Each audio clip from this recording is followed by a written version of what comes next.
Hello and welcome to another episode of the Project Purple podcast. I'm Dino Verli, founder and CEO of Project Purple. We have an exciting interview coming up with a special guest after a few quick updates. Since 2010, we've contributed over $3 million and counting to pancreatic cancer research efforts. We have also allocated over $1 million worth of aid to more than 1,300 patients, families throughout our patient aid programs.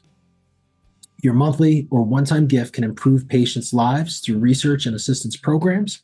You can donate now at projectpurple.org. Pancreatic cancer does not rest, and neither will we. Your support is truly appreciated. If you're looking to get involved in one of our events, whether that means joining a run team, participating in a virtual run walk, group fitness, golf, or anything else you can think of, visit projectpurple.org/events. Without further ado, I'd like to introduce our special guest coming to us all the way from Delaware, probably having the same type of weather we're having here, Bonita. It's kind of rainy, overcast. It's weird. It's like spring, but it's not spring because it's almost like summer because of the warmth, but then it gets cool. But coming to us all the way from Delaware, pancreatic cancer survivor, Benita Johnson. Welcome to the Project Purple podcast. Thank you so much, Dino, for having me. I'm honored. It's a dreary day outside here in Connecticut as we record this because it is raining. But I've got so many lights here in the studio that I'm getting my vitamin D. I got to get one of those vitamin D lights that adds to the lighting here in the studio because I miss out on having some vitamin D. And I know that's such a big thing, but it is spring, as I said.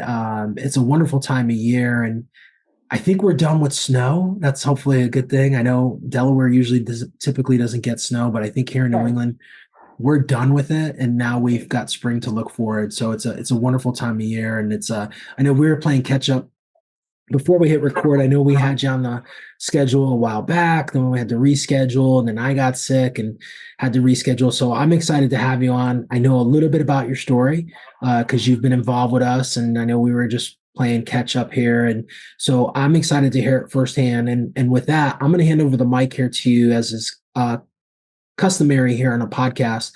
The first segment is always our guest opportunity to kind of share their background and their journeys, their experience.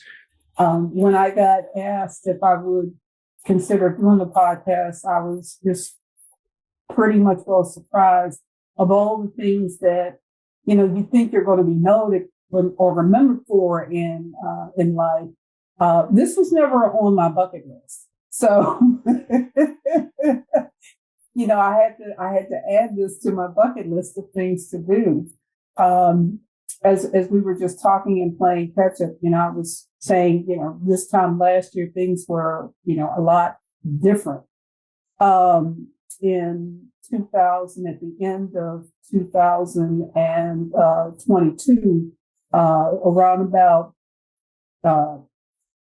going into November, I wound up getting a call from my primary care physician. I had just gotten back from a trip. I had had a wonderful time in DC with friends and, really felt okay, a little off, but I didn't, feel sick as though, I needed to take to my bed or go to an emergency room, but I wasn't feeling right. And prior to going on my trip, I spoke with my primary care physician and she had some blood tests run. So by the time I got back, she had a staff member in her practice call me and asked me how I was feeling. And in the course of us talking, she asked me, if I had symptoms related to jaundice, if I had pain, if I, had problems eating, or if I had problems, being able to go to the bathroom. And where I didn't have a lot of those symptoms that she had asked me about, I did have jaundice. I was having the beginning of jaundice. And it had just actually started like within a 24-hour period of her call. And so when she and I spoke, the last words she spoke to me was, get to the emergency room and get there now. And so, I immediately hung up from her, sent a message to my supervisor, letting her know I had an emergency and that I would keep her posted. Well, I went to the emergency room, went through the intake triage procedures, and then they took me down for a CT scan. And in the course of doing the CT scan, when I came back up to the emergency room, they put me in a room and sort of left me there. And about an hour or two after I was admitted and I had the test done, someone from the head of the attending physician on call, who was in charge of the operating room that day, came in and put her hand on my hand and had tears in her eyes. And she said, "Oh, Miss Johnson, I'm so sorry." And I asked her what she was apologizing for. And she said, "There's a growth on your pancreas." And I said, "Well, what does that mean?" Because a growth could be anything. Mm.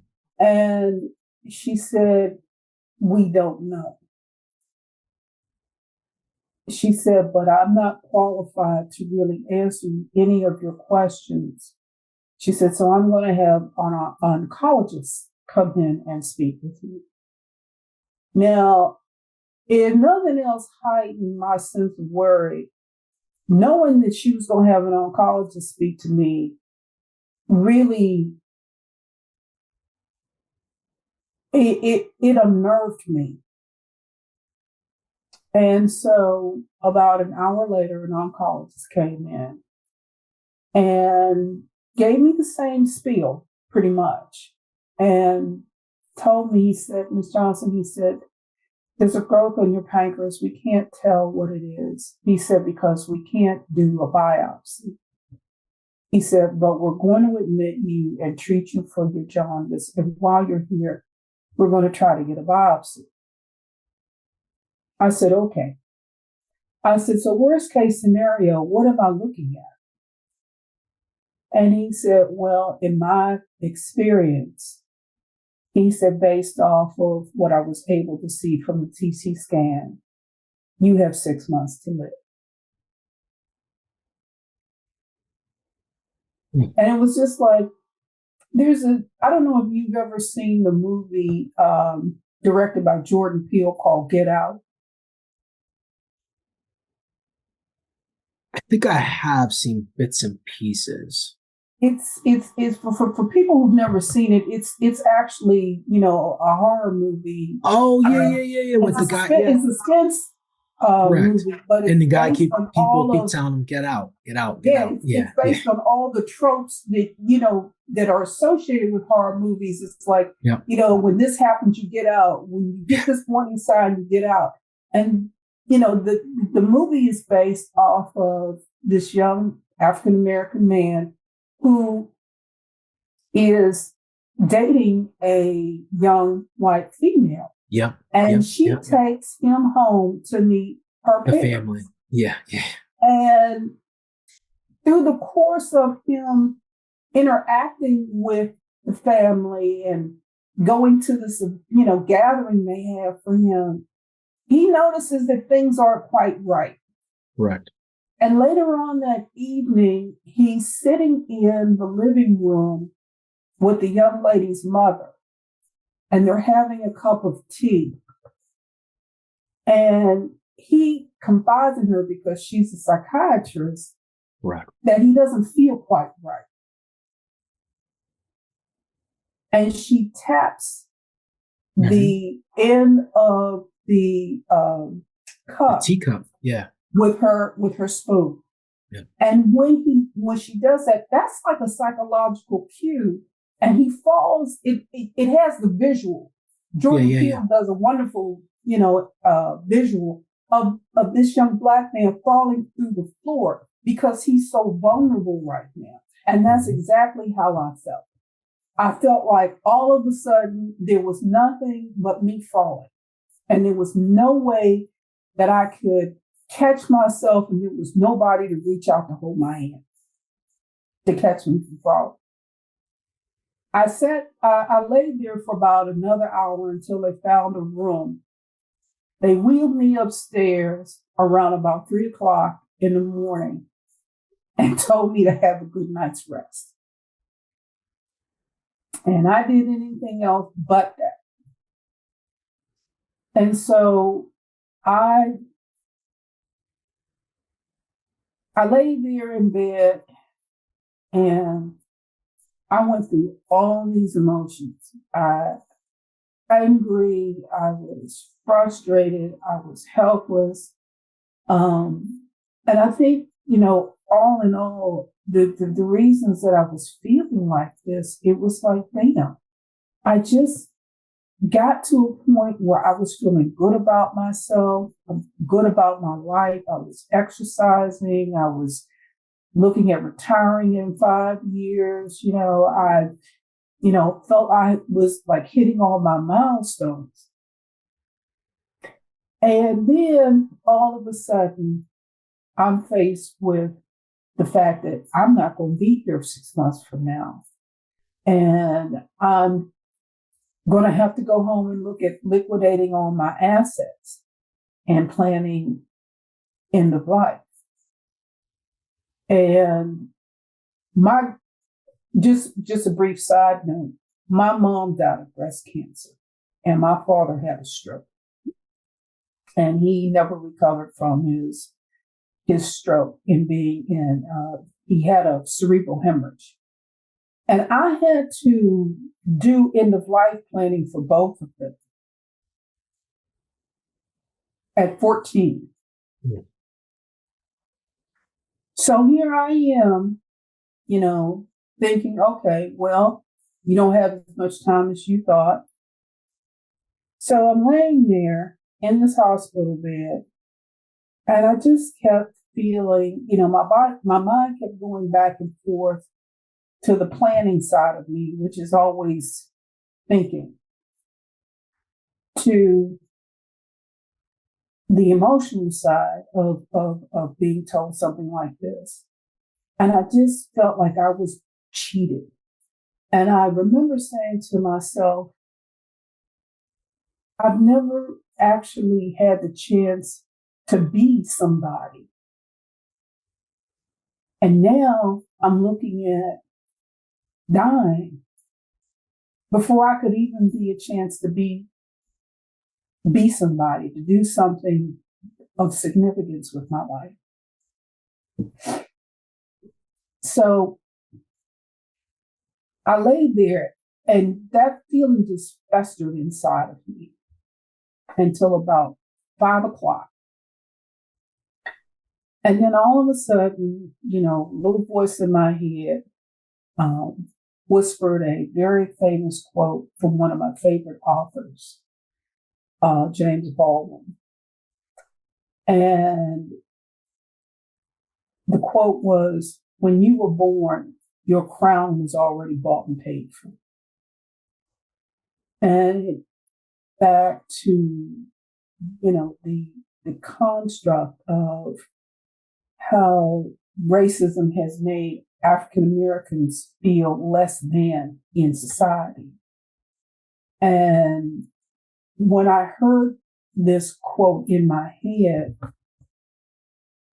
I said to myself, you are somebody. And if you don't realize that and understand that now, shame on you.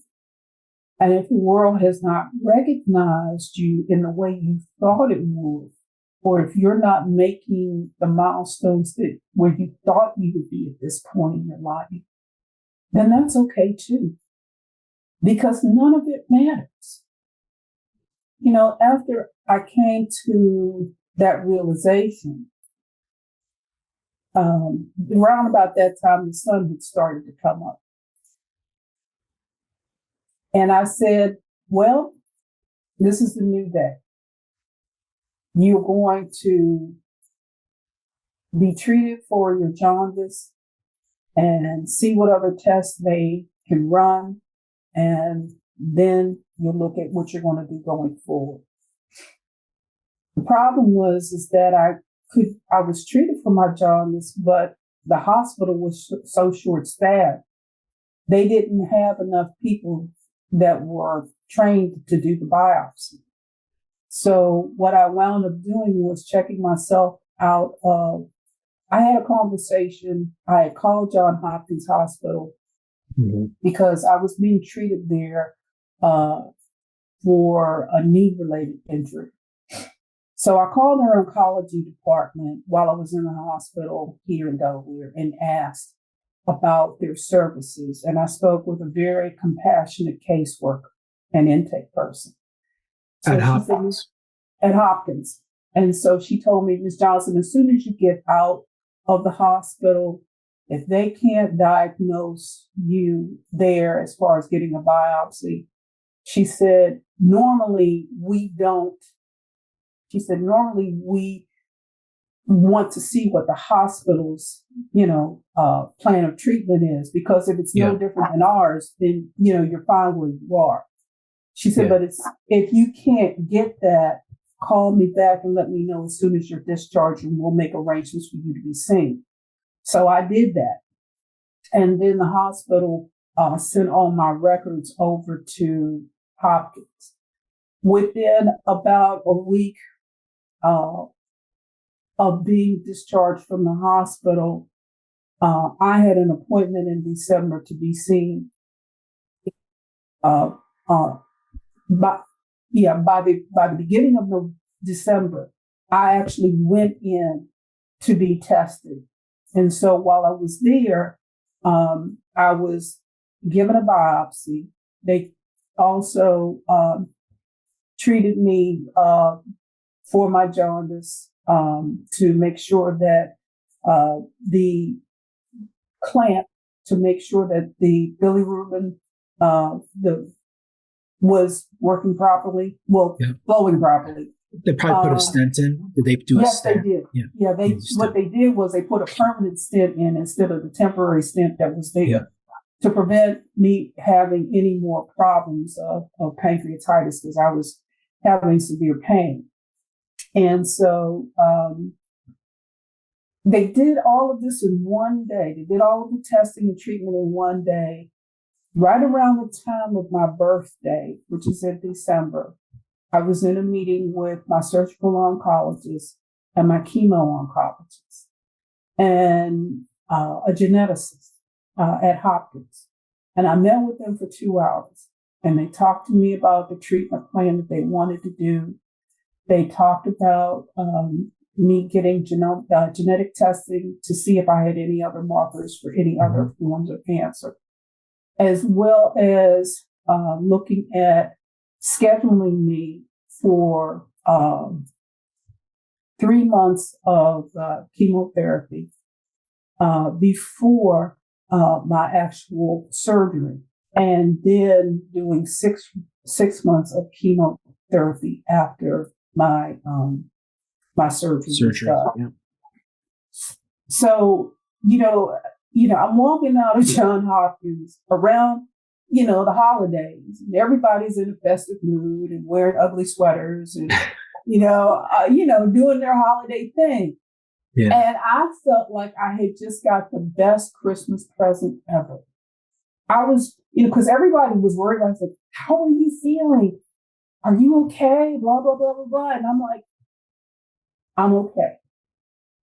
So I had a very good meeting with my doctors. They feel that, the treatment and the surgery will help, it will help with my longevity. And we'll take it from there. We're going to take this one bite at a time. I didn't want to overwhelm myself with asking a whole lot of questions. I didn't want to feel overwhelmed with getting a whole lot of information. So my focus was, let's take this, let's listen to what the doctors have to say, take each step one at a time, and just focus on today. And focus on getting through today, whatever that means. I think one of the most difficult things that I had to deal with. I was actually traveling back and forth from Delaware to Hopkins for treatment. And I was taking, I didn't have to take off work, and I was fortunate enough where the, the chemo wasn't debilitating where I had to take off work. But I spoke with the reasonable accommodations officer through my agency, and all the lines were there. And legally, I could request reasonable accommodation to work from home.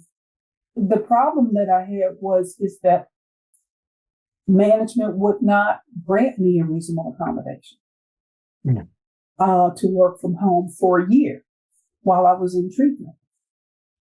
And so, long story short, we wound up reaching a middle point of dealing with 6 months instead of 12 months.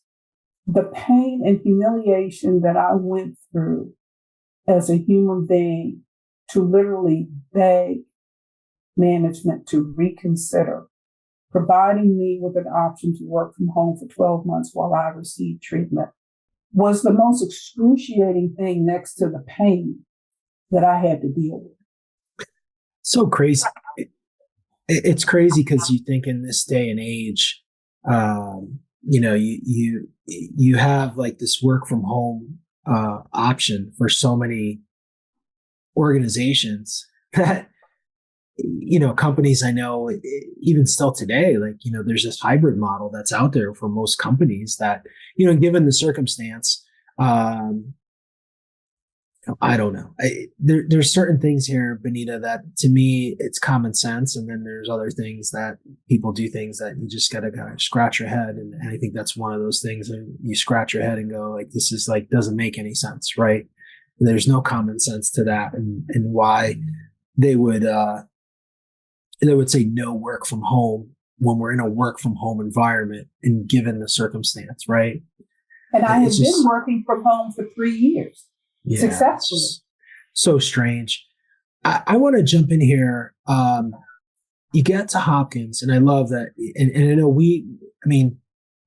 like you eloquently described your experience at that local place, and then, the experience at Hopkins, like within 24 hours, you had all these tests on, right? Whereas the other place was like, yeah, sorry, we don't have anyone on staff right now. Sorry, you got to go home and you're still in pain, but you're diagnosed with this awful thing called pancreatic cancer. We've said this a lot on the podcast. It is so critical to get to the right center. And you live in a unique area where you have access to one of the world's top pancreatic cancer programs in the world in Johns Hopkins, right? Mm-hmm. And, here in Connecticut, we're sandwiched in between Boston and New York, but we also do have great options here in the state of Connecticut now. There are places like this in the country, geographically, clearly New York City, Boston, New England, as I said, New Jersey, where they're drivable, Maryland, Delaware, Virginia. But unfortunately, there are places that are not like this. But we do say, though, that like if there's a will, there's a way, right? And, there's groups, there's organizations that can help you get to those centers of excellence. But, what you said, just, and then having like a plan, right? Like going into that meeting and have, your genetics, your oncologist, your surgical oncologist, all in the same room, having that A team there with you. It's just so, so, so powerful, right? And so I hope people listening hear that and see that, because that's how this should be. That's how these pancreatic cancer journeys should be. You shouldn't be like meeting with one person or one clinician and then coming back weeks later to meet with the second clinician, or, leaving, being in pain and not necessarily getting resolution to the pain, which we often hear. But that is just so powerful that you were able to share, and you were very eloquent in how you described those two vastly different experiences. But there's a reason for that, because Johns Hopkins is world class. And I'm not trying to poo-poo the other hospital, but like there's strengths and weaknesses, right? And I think like our medical system here in the United States is very good at like, hey, if you break your leg, you have a puncture wound, you go to any ER in the United States, odds are you're going to get really, really good care. We're really good at that kind of trauma. When it comes to cancer, it's a lot different. And you really have to seek out specialists and the best. And when you are so close to one of the best places in the world, like, uh, it's a no brainer if you ask me to get into one of those places. And as you said, you had a wonderful experience even from the first time that you called with the intake nurse, and that's typically the norm with a lot of these places is they get it, they understand it. So super powerful that you shared that. And we're going to get back to, your journey in terms, but I want to kind of take a step back. I know you said this started at the end of 2022, but this is I say loaded question because there's no right or wrong. And I always say also hindsight's 2020.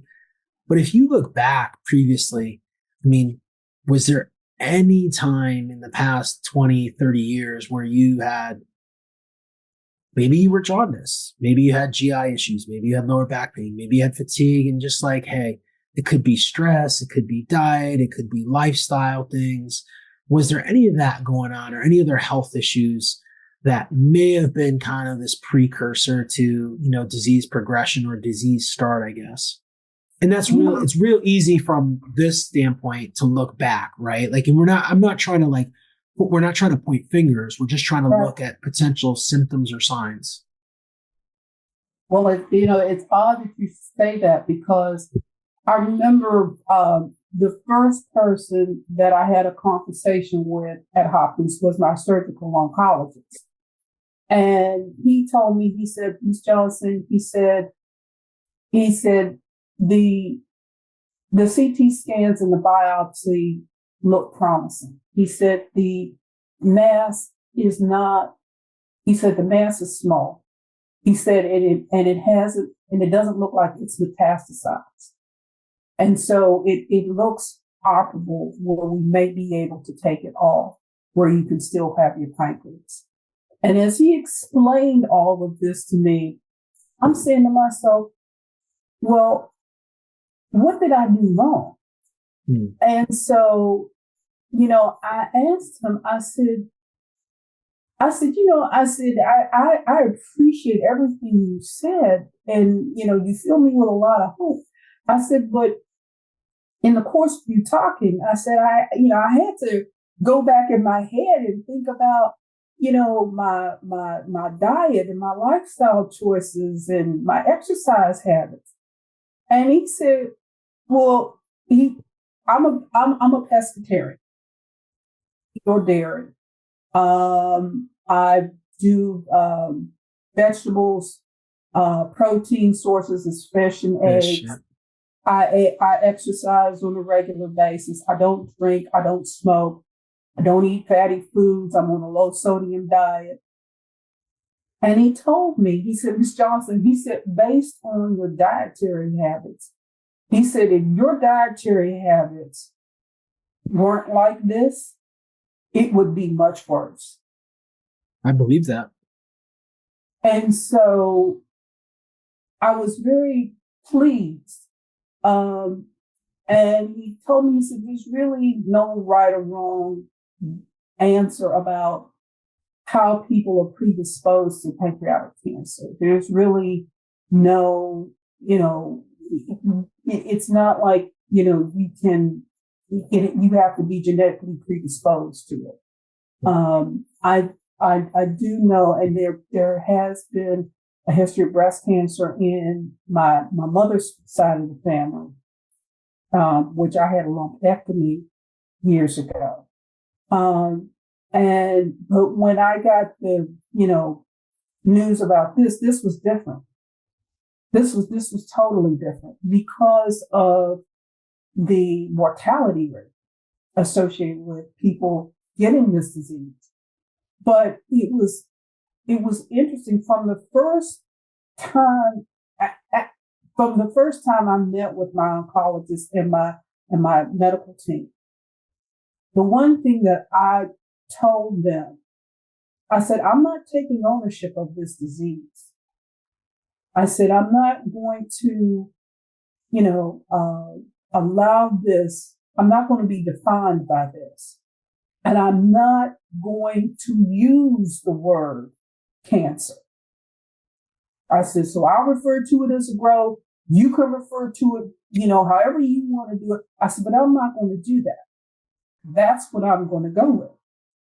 And I think, looking back, you are right, Dino. It is so important to get to, the right type of treatment. And the one thing that I was very fortunate to have is a friend who is a physician. And shout out to my dear friend Thomas O'Toole, who's with the VA Medical Center in New England. So he and I go way back. We did homeless outreach together when we both worked in Pittsburgh. And coming from Pittsburgh, another place for world-class medical care, my friend reminded me that anytime a person is diagnosed with a disease, with a type of cancer, they always want to make sure if they can, if they're aligned with a treatment facility that is associated with the National Cancer Institute. Because of the cutting edge technology, treatments, and protocols, all of those hospital and treatment facilities follow that plan of disseminating and providing care. And with that, people stand a better chance of survival or minimizing their symptoms because of the structure of how the care is provided. So when, I left Hopkins in December, I really had a good holiday, as far as feeling very optimistic. And I started my treatment last year in January and finished my first round of chemo in March of last year. And then I went in for my Whipple procedure. And, I have two friends of mine that are really nerdy and very intricate. And, they're like, I've read up on this procedure. And so you did all the research. Oh, yeah. I mean, they did more research than I did because, I'm trying to take this one bite at a time. But they were so into it. It's like, well, you have to be careful of the success rate and this and that. So it prompted me to start doing some research on my own. And that allowed me to have a very good conversation with my surgical oncologist before I went in for surgery to discuss how the operation would be performed. Would we have an option to have the surgery done in a medical bay, an operating bay that had a robotic arm in it, which would which would minimize the invasive part of the surgery. Yeah, and recovery is a lot quicker if you do it laparoscopically, which I know. And again, you mentioned Pittsburgh. I know Pittsburgh actually, I think, was the first center to actually do robotic Whipples in the United States. And then now it's become quite popular. I know certain surgeons, swear by them, precision-wise, from a cutting and from a recovery standpoint, it's a quicker recovery. But then there's other surgeons that prefer, and some guys do both. But I think this goes back to Benita, being at Johns Hopkins, like you have those options, right? Like if you go to a smaller center, or even, a cancer center that's in a local community, odds are, and it could be a very good cancer center in a local community. But again, this is where we talk, and you bring up the NCI designation, which is a very hard designation to get.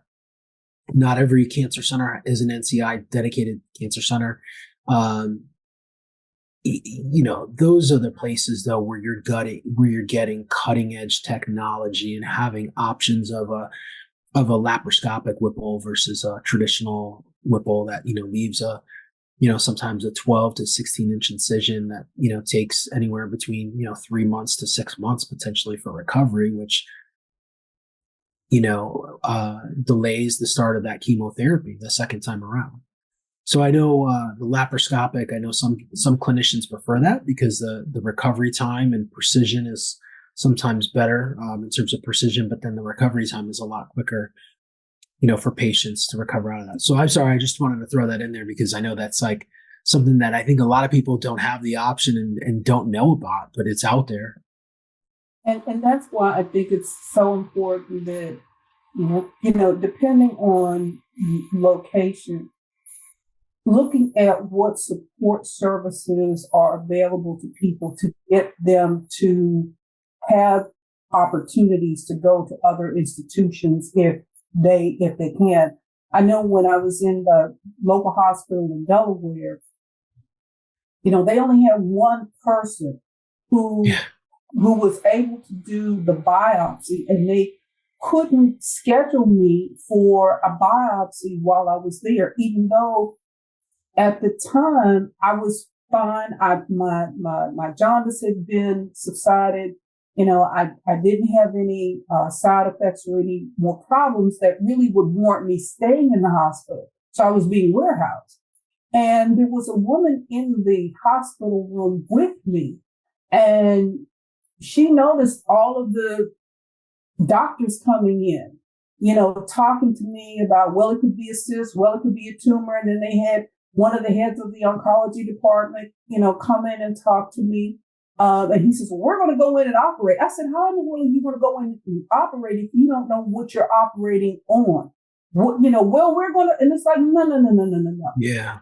I'm not going to put myself in a situation where you're going to go in and cut me open to operate on me, and you don't even know, and nobody knows really what my diagnosis is. I said, I'm not going to pay for you to have, two or three or more custom-made suits in your closet. And he looked at me, he was like, well, nobody's ever I said, do you know for a fact that tumor is malignant? He says, we don't know if it's a tumor at all. I said, case closed. I said, then you can't do anything for me. And the lady that was in the room with me, she told me, she said, after seeing you talk to the doctors, she said, she says, I'm going to go to Sloan Kettering. She said, because everybody has told me what a good hospital it is for the type of illness that she had. And so, it when I was there in the hospital in Delaware, it really put me back in fighting mode instead of just feeling sorry for myself. So by the time I got to Hopkins, I was ready, to be, to have a conversation about how we can treat my illness and how, we can work to see if the growth could be removed. And so when I went through my Whipple procedure, I was up and walking around about 24 hours after the surgery. And they moved me in 48 hours, they moved me up to the surgical wing that dealt with patients who had gone through the Whipple procedure. And, I was tolerating food, first soft and then moderate and then regular food. And I still had a drainage tube, but I was discharged from the hospital, and I was taught how to clean the tube and, take care of myself at home. And I think I was at home for about 2 weeks. Around the second week, I really started to feel sick. And I had contacted the hospital and told them that the discharge from my drainage tube was getting very cloudy, if not gray. And so around about that same time, a friend of mine was coming in to Delaware to stay with me for a while. And I went to pick her up at the train station. And when I got there at the train station, I parked my car, and all of a sudden, my body just went into these convulsions of, it almost felt like somebody was just waving this. I went into chills and convulsions at the same time. That's the only way I can explain it.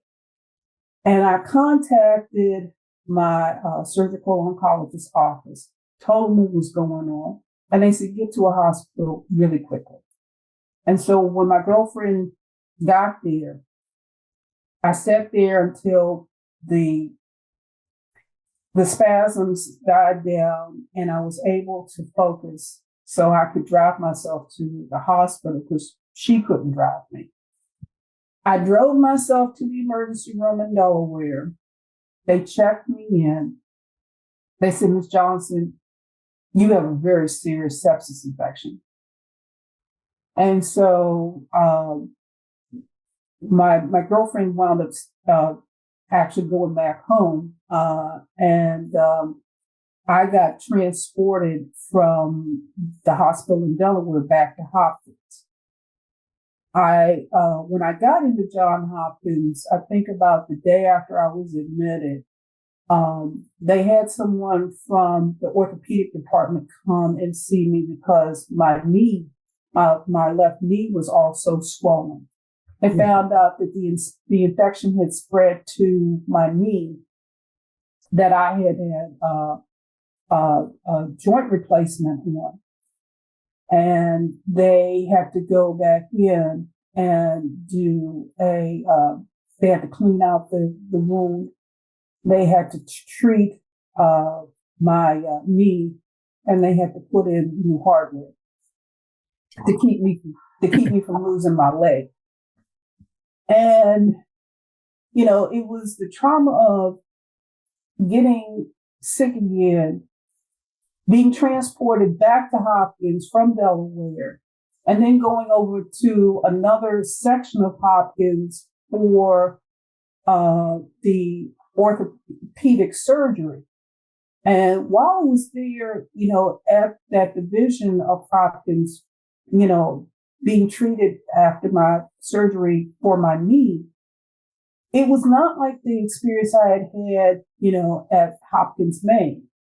And so with that being said, when I was there at the orthopedic division recuperating there, I kept telling people, something's wrong. I'm, having problems with this knee still after the surgery, and nobody was listening to me. So finally, when they transferred me back over to Hopkins, Maine, to the unit that dealt with the pancreatic cancer patients, I was very depressed by then, extremely depressed. I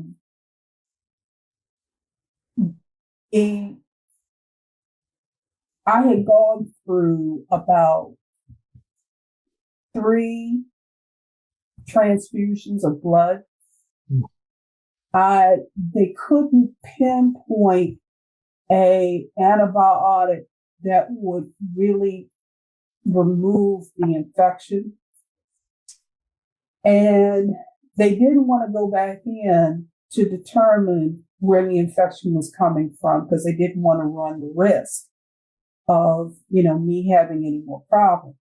And this could have been from the Whipple or just, you had a surgery. So it was from the Whipple, but then it gravitates to throughout the body and now impacts anything else. And naturally having a replacement that's foreign, it kind of probably gravitates to that because it's foreign in the body and it doesn't have the ability to kind of have its own immune system to fight infection. So that becomes a risk. Now they got to go in and clean all that out and replace everything. So it's kind of fascinating. So you get through the Whipple.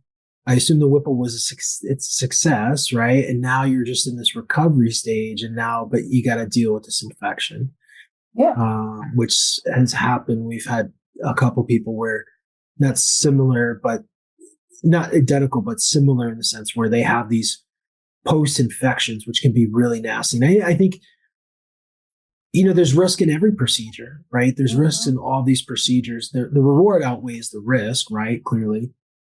But anytime you do any type of procedure, even if it's like dental surgery, there runs the risk of, getting an infection, especially nowadays. And, those infections kind of taking over or being difficult to navigate, for patients. So I can't imagine, Bonita. So you go through, so again, here taking notes, you start in that first facility where you have this like, and I'm going to use like broad terms here. You go through the stages of denial, anger, acceptance, you know, the kind of mourning, right? In that hospital in those early hours of the experience, being moved to the room at 3 a.m., right? And you said you stayed up, until 5 a.m., finally having those thoughts. You get to Hopkins, you have just a great experience. You get through chemotherapy, you get to surgery. There's like some light at the end of the tunnel, right? In terms of this journey. And then now you're pulled back into like the slush and mush of like hospitals. No one likes to be in a hospital. Let's be honest. Like hospitals are no fun. I know we painted two different pictures, right? Like the Hopkins experience was like Disneyland, and the other hospital was kind of like the knockoff of like Great Adventure that was never like Great Adventure, or one of those like it's like a carnival that rolls up in town that has like the rickety like Ferris wheel and has a spinner thing that can go flying off into the woods or into the water that you wouldn't ride. You would, even if someone paid you to ride it, you wouldn't ride it, right? So it's kind of like that experience. But now you got to get pulled back into it, right? And again, it's not the place you want to be, but now you're there for longer than expected, and it's a different type of experience. Clearly, the orthopedic side is much different than the oncological side.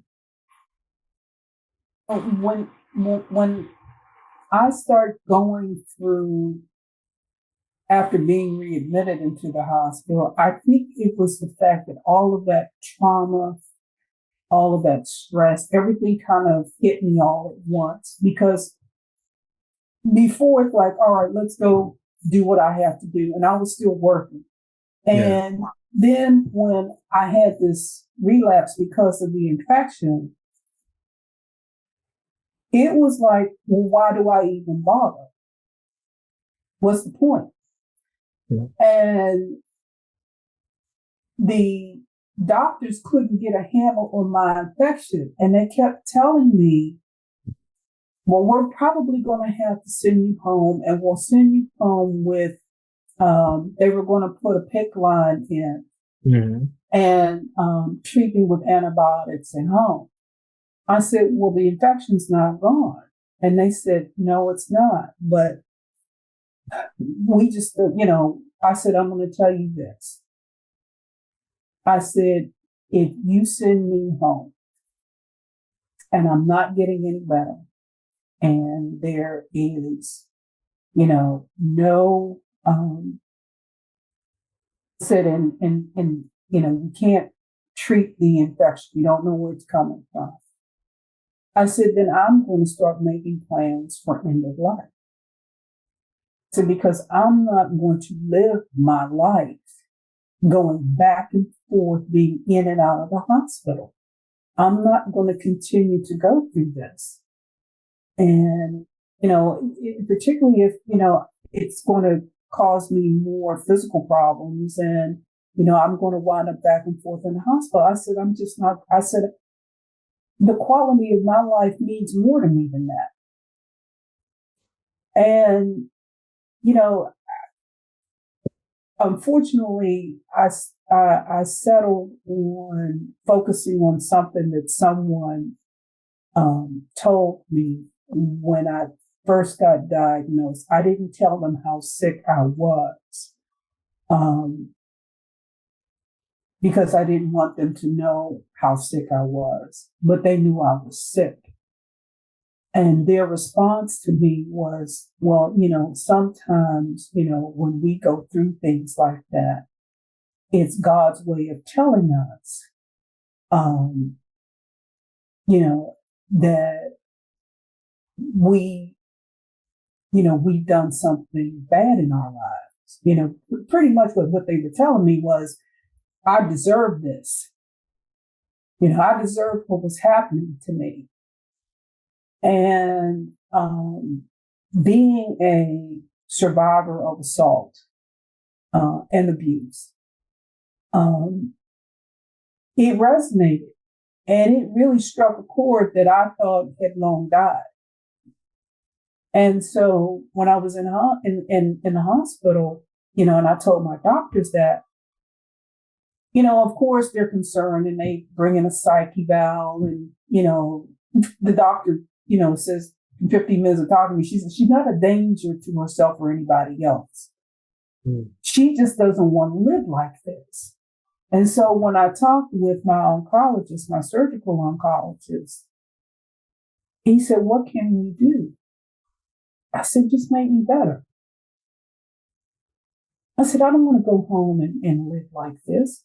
I don't want to get sick like this. I almost died at home. Mm-hmm. Had I not gone to the hospital in Delaware, and to their credit, they were really, really on top of the infection.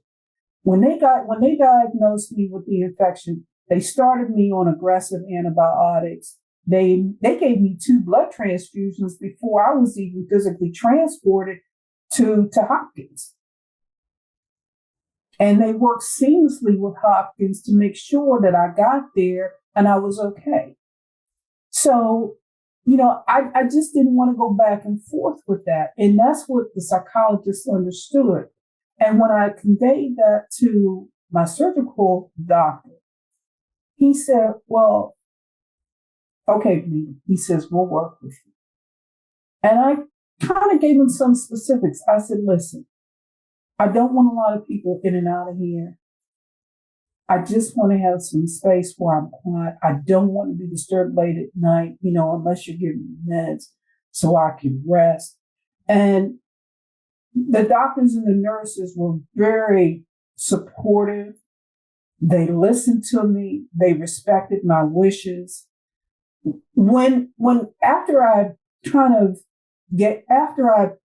had those conversations, how they came into my room and how they interacted with me was totally different. I mean, it's not like they were unprofessional before, because they were. They were extremely professional and very caring.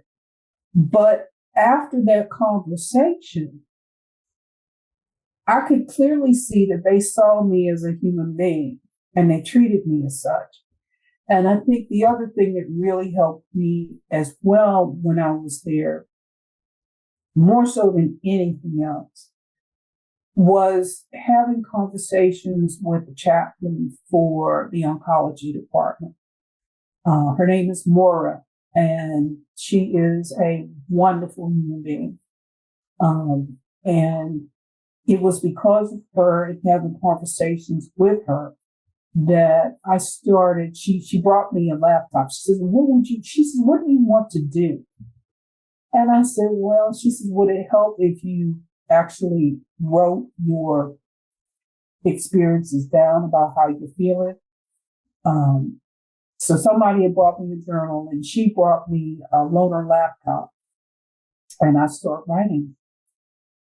And while I was there, I was placed on antidepressants as well as given a regimen of medications. I also had a team from the Department of Infectious Disease come in, and they did a thorough workup on me. One, to look at, all of the reasons for the infection, and to also look at the best plan of treatment by looking at what the best type of medications were. Because for a long time, I thought that I was allergic to anything in the penicillin family because of an allergic reaction I had years ago. And the doctors from infectious disease came in and they tested me again to come to find out I didn't have that infection anymore. And they explained to me that it was probably the first family or the original family of the medicines in the penicillin family it was something in those medications I was probably allergic to, but I wasn't allergic to it anymore. So they gave me a beta test to see how I did with that. I did fine. And then they put me on a regimen of ampicillin. And from that, my test results started getting much better. And they also made sure that my system wasn't being compromised. I was tolerating the medicine well. And in May, I was released from the hospital. So I came home. But I was in the hospital for about 2 months. And so, I came home. I was able to be at home and recuperate for about from May to July. And in July, my oncologist cleared me for my second round of chemo. They put in a port instead of, and removed my PICC line. So the treatment would be easier for me and my body to tolerate, as well as the fact that the PICC line would never support the treatment, the infusion treatment. So the second round of treatment was much more aggressive. Instead of it being 2 hours, it was 5 hours long. Plus, I was given a portable pump to bring home. So, I was going to Hopkins every other week, not once a week, but twice within that week, to actually go through treatment. And then I went back to have the temporary infusion pump removed. Yeah. And I did that for 6 months. And I had some fits and starts, with the treatment as far as, because it was more aggressive and the medication, had more side effects. They gave me medication to minimize those side effects. And I did some things at home as far as modifying my diet a little bit, so as just easing back into things very gradually, but also dealing with each day and having a spirit of Thanksgiving. And so I finished my treatment in December. And last month, I went to see my surgical oncologist for my 3-month checkup. And, I had to go through my testing first. And then at the end of the day, I saw him. Now, this is a really, great big guy. His name is William Burns, and he's a surgical oncologist at Johns Hopkins, and he's a wonderful human being. But when I met Dr. Burns, and through the time I was in the hospital, he's a tall guy, and he has a very serious face.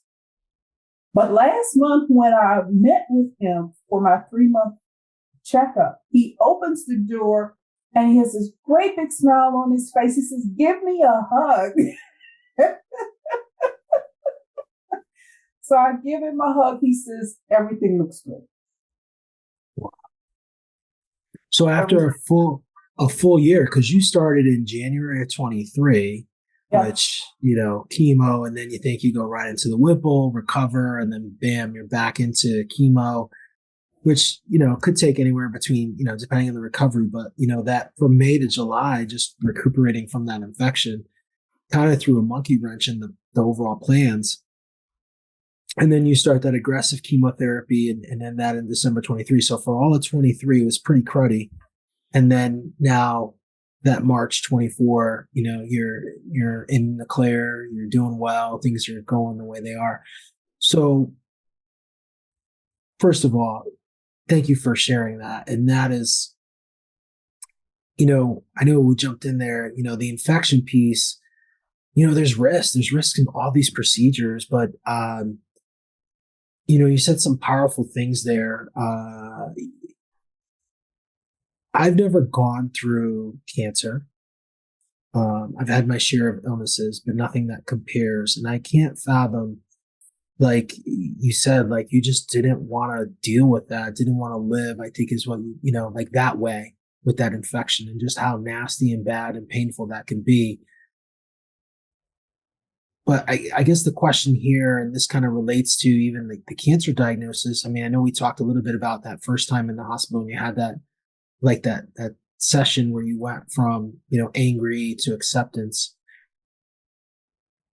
Was there, a point or something? I know you mentioned a couple of things, but a tipping point, I guess, is what I would say, where, during that infection, you said, all right, like I can do this. Like, let's get through this. Let's get through the chemo. I got through surgery. Do you ever think like, hey, like, I mean, I'm sure, going to Hopkins, maybe they didn't, or maybe someone gave you the research, like only 1 in 5 are surgical. So to have a surgery, you beat those odds, right? So you get through that surgery and now you got this infection, which, is everything at that point in time, but you still got through like this major hurdle, with this disease. But was there a tipping point, I guess, that kind of pushed you over to the right side on that?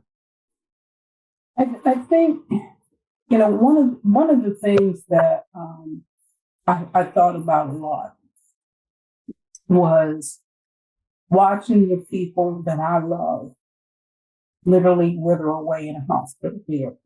Mm-hmm. And I didn't want to be remembered like that. I didn't want to go out like that. Now, I give a shout out to all my friends. Unfortunately, they're not physically close enough to me. So when I was going to treat them, when I was, doing all of that, I was doing it primarily by myself. I did have a friend who, is sweet and kind, and she made the trip up, which was no easy feat for her, to be with me for my surgery and would take me home and things like that. But for the most part, it was just me. And I think the thing that made me look at things, well, you're going to have to go about it here eventually. And as you can see, the world did not stop because you got sick. And you didn't have all these people rushing to help you. One, because some of them couldn't. And the other reality is a lot of people don't talk about this. But this was different than when I got my diagnosis of breast cancer. When I got my diagnosis, well, it was just a lump and there were precancerous cells. So I didn't have to go through chemo. I just went through the procedure. But there was a level of support there as far as people wrapping their arms around you and, having all of that type of support that I didn't see with this type of illness that I had. And it's almost like when you have varying degrees of how people react to you, your friends and your loved ones. Either they're there to support you if they can, however they can, or it's almost like you have an infectious disease. Because all of a sudden the world stops and people are reminded of how fleeting life is. And for whatever reason, they can't cope with it. They don't want to think about it and they don't want to be associated with it.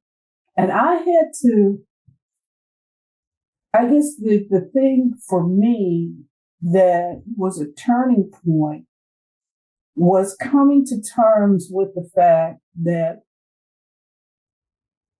you didn't have, a lot of people offering to help you because they couldn't or they wouldn't, but you got through it. You understand now that you meet people really where they are simply for how they reacted to you when you told them you got sick. Because I was always a sickly kid. I was always sick with something. And I always felt that because I was always very self-reliant, even as a kid, that the only time I really got any attention is when I did get sick. And, I think I had to make my peace with the fact that human beings are imperfect creatures. No matter how much we try to be perfect, no matter how much we try to improve our lives, no matter how many affirmations we say in a day, at the end of the day, we are imperfect. And it's all right to be imperfect. And it's all right to let people just be themselves. Because when you're diagnosed with a very serious life-threatening illness, you don't have time to worry about those things anymore. It's no longer important. And so my turning point was, one, having the chaplain provide me with a laptop so I could write. So I started writing a book. And I started writing a book about how I felt, but what it must have been like for my mother, who was diagnosed with breast cancer, terminal breast cancer in the 70s, to go through what she went through. And so I'm about 75% done. And, hopefully by the end of this year, I'd like to have something ready for publications. And when I started writing it, it was the title was called Cracked, because that's exactly how I felt. I felt like I was trying to glue all these pieces together. But toward the middle part of writing the book, I changed the title to Tender Reunion, because going through this whole process was a point of where I had to have a tender reunion with me. That was my turning point in the hospital. It wasn't the medicine, the antidepressants helped. Yeah. But it was actually identifying that certain things were okay. And I had to leave certain things alone and not be focused on things that were not helpful to my mental and my physical and my spiritual well-being, because I just don't have time for it. That's so powerful, Bonita. So thank you for sharing that. I've got a couple questions left, and then we're gonna share where our audience can connect with you online, socially. I know we did a blog about you. There's a blog on our website. You have been a PFA recipient here at Project Purple of our program, the Patient Financial Aid Program.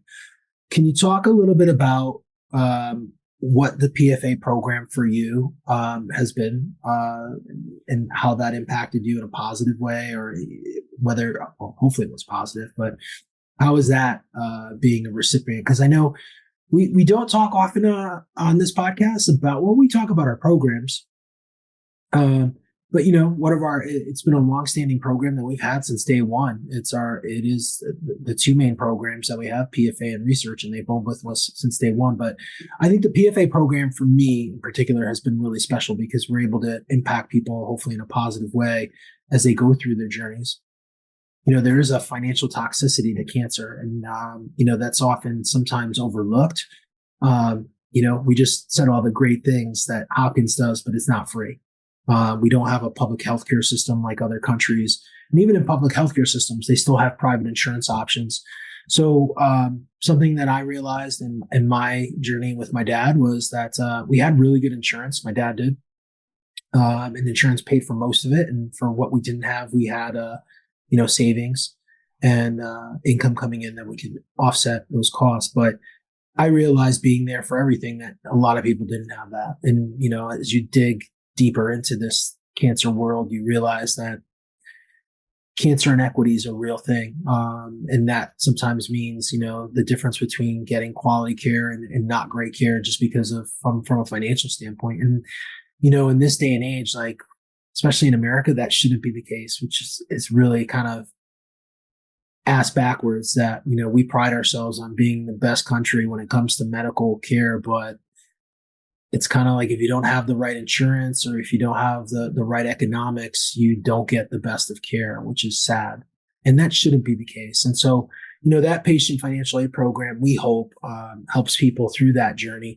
I know we can't eliminate debt, but we hope we provide some hope during that time. So I'll stop talking about patient financial aid. As you can tell, it's a hot button for me because I hope we are impacting people in a positive way, but you are a direct recipient of that. So I'd love to hear about that. And, I, I will say this. Project Purple has given me more than the financial assistance. When I was going through chemotherapy, I was speaking with a psychiatric nurse on the oncology unit, and she was asking me how I was doing. And, I told her I'm very thankful for my insurance through the agency that I work for. And when I hit that catastrophic health limit, 100% of the costs were covered. But before then, I was responsible for 20% of the medical costs, which I'm still paying off the Hopkins in installment plans. And I had applied through Hopkins, and I had applied through the American Cancer Association and several others. But because of my income, I didn't meet the threshold for, being eligible.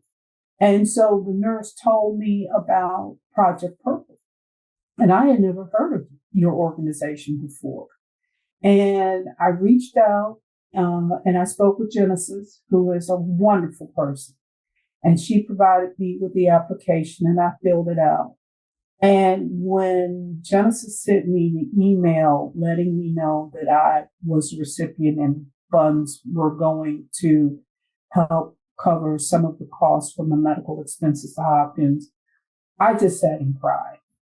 Because, when I went onto your website, I looked at the faces, I looked and read the stories and looked at the mission of your organization.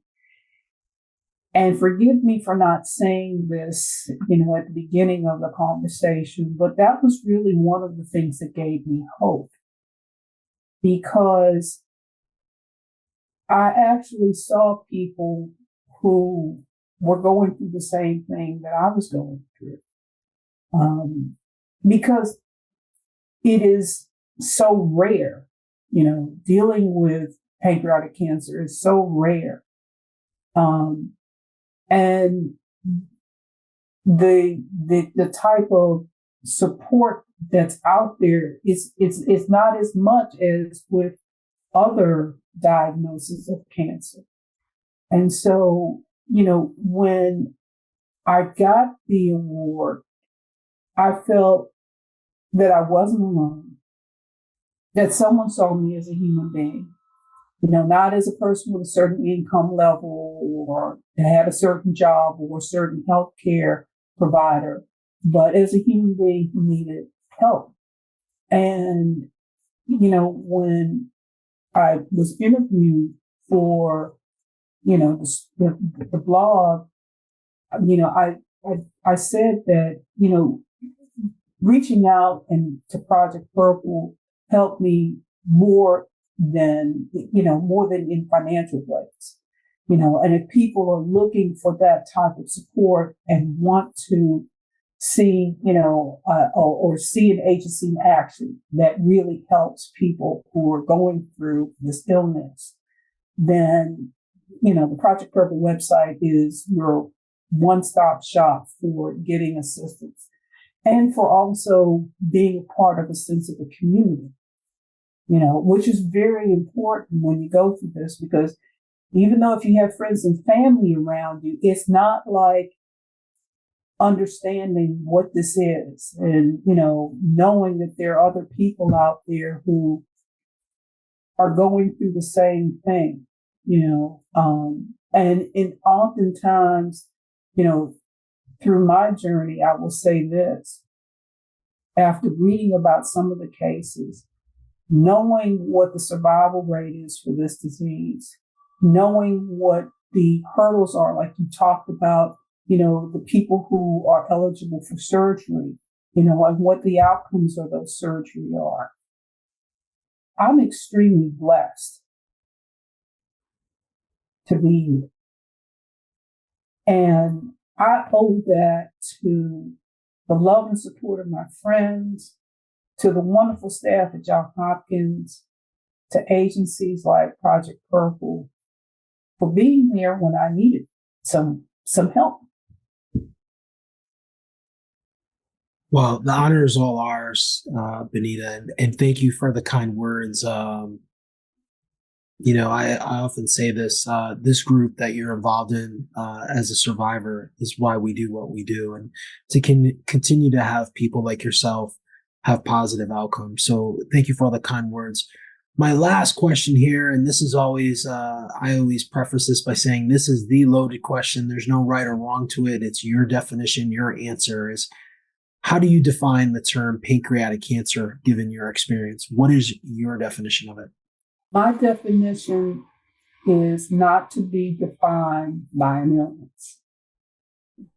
I look at it like this. Whatever the diagnosis is, it all depends on how you want to live your life, how you want to be remembered. Just literally be thankful for the little things in life. My grandmother used to say, if you can take care of the little things, that the big things take care of themselves. Yeah. And so for me, I look at each day, no matter how crazy it gets being back at work or, how unfair things are or, just anything to put me in a negative mood. Throughout the day, there's always something that'll make me laugh, or there's somebody that will put a smile on my face. And those are the things that I focus on. A newspaper reporter once asked Duke Ellington how he would define his music. And his response was very simple, that some things are beyond category. And where you are in your journey as you deal with the, issue of pancreatic cancer, is your journey specific for you, and how you feel is how you feel. You don't have to be everybody's cheerleader to let them know how you feel at every minute of every day. It's all right for you to have a bad day. It's all right for you to be thankful for the little things in life. It's even all right for you to scream and shout and think about how unfair all of it is, particularly if you're going through pain. But just remember that we all have a purpose in life. And however long that is, or whatever time we have here, it's important that we leave a legacy of being able to help others and to inspire a child to hopefully to grow up to be just like us. And that's one of my grandmother's other sayings. So powerful. Thank you for sharing. Bonita, last thing here, someone listening, maybe they live in Delaware, recently diagnosed, they want to connect with you. Where's the best place to do that? I know you mentioned LinkedIn before, possibly as an option where you're kind of active on social media. Yes, I don't have an Instagram or Facebook page or Twitter account, but I am on LinkedIn. It's Benita Johnson in Delaware, and if anyone wants to reach out to me, they can. Awesome. And if you get any responses on the email or through Project Purple about reaching out to me, please send them to my email address. We definitely will. Bonita, thank you for being a guest on the Project Purple podcast. I love you had so many great quotes here. But you said this twice. This is not something that has defined you.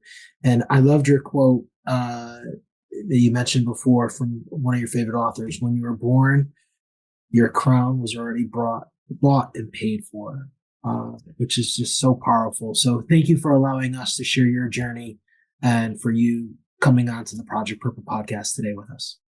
It has been an honor. Thank you so much for having me. Thank you for listening to another episode of the Project Purple podcast. If you like today's episode, feel free to share this episode. Make sure to follow Project Purple podcast, wherever you listen to podcasts.